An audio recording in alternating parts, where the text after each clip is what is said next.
Storytelling is one of the most important things we need to get noticed on YouTube. We see it all the time with smaller YouTubers blowing up their channel with one video. But if you're like me, you don't know how to add stories to your videos. So I did some research and came up with these 4 pillars. First up is the biggest mistake we can make as YouTubers. And it has to do with this one simple question. Who are you? Recently, I've made this mistake. I created a channel with my name, my face, and me talking to the camera, telling people what to do to achieve YouTube success. I got a bunch of hate comments, and I was confused because I thought I was helping people understand YouTube better. You see, there are 4 personas we can be when we make a YouTube video, and each tell their unique story.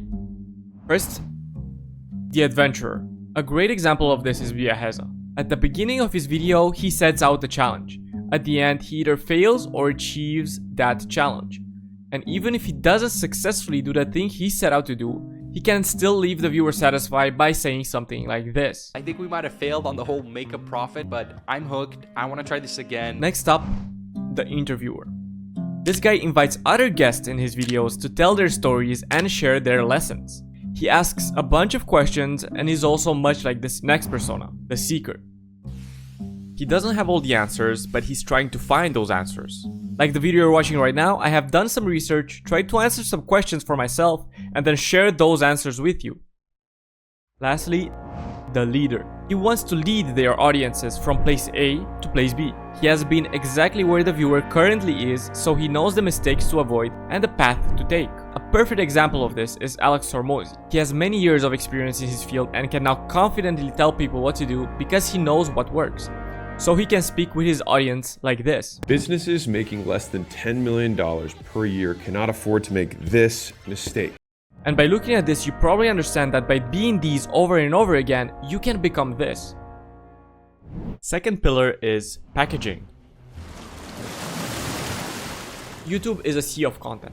Every single video has 3 elements: a bait, a hook, and a line. The objective for us is to capture the viewer. But how do we do that? The packaging is the title and thumbnail, and it too tells a story. It's the bait. But why is this so important? Because whenever this metaphoric fish swims in the ocean, he sees different foods on those hooks. Everyone is trying to make the best bait possible. But whenever there's something that catches his attention, all the fishes jump on it. The third pillar is the content itself. How do we make people watch our video? Well, first, the hook needs to be strong. Otherwise, we'll lose the viewer we baited. Hooks are the first 5 to 20 seconds where you grab the viewer's attention with a statement, question, or anything the potential viewer might find interesting. Now that we hook the viewer, the fishing line has to be strong as well, which is the rest of the video. And we can reinforce that by adding these 3 pieces. First is the visuals. Take a look at how this YouTuber is doing this in a unique way. This final one, I believe, is the most powerful way to tap into the winner effect at will. It's used by Olympic athletes, the US military, the Navy SEALs we trained with. He adds 3 types of visual elements. First, text. Secondly, him talking to the camera. And third, B-roll of the things he's talking about.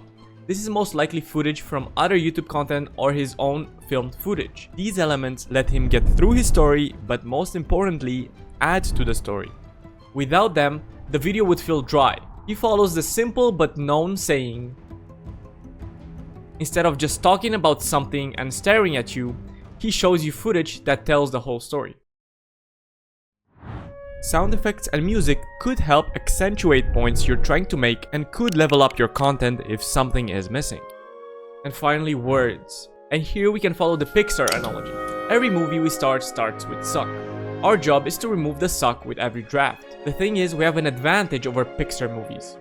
We have our YouTube analytics, which tells us exactly where we need to focus our beam of attention at. Is our retention graph looking like this? If so, we can maybe work on the hook for the next video. Is it looking like this? Maybe we can work on rehooking the viewers throughout the video. Another way to tell a good story is by implementing this MOC framework. This YouTube genius does this extremely well. I often feel like a robot because I barely use this, but the first one is metaphors. Here's a quick example. Going to the shops for me was like climbing Mount Everest for an ant with 1 leg. As humans, metaphors are the way we understand abstract concepts, and these are effective when we explain something that is not that interesting. One-person stories. Long before I started this document, I met a friend who I'm still friends with now. He was really fun to be around when I met him, and most people agreed, yet he didn't seem to do anything special. Our brains can more easily understand one single person's story than a number. This makes people moved, and it's what can blow up a channel. Curiosity gaps. I made some very surprising discoveries.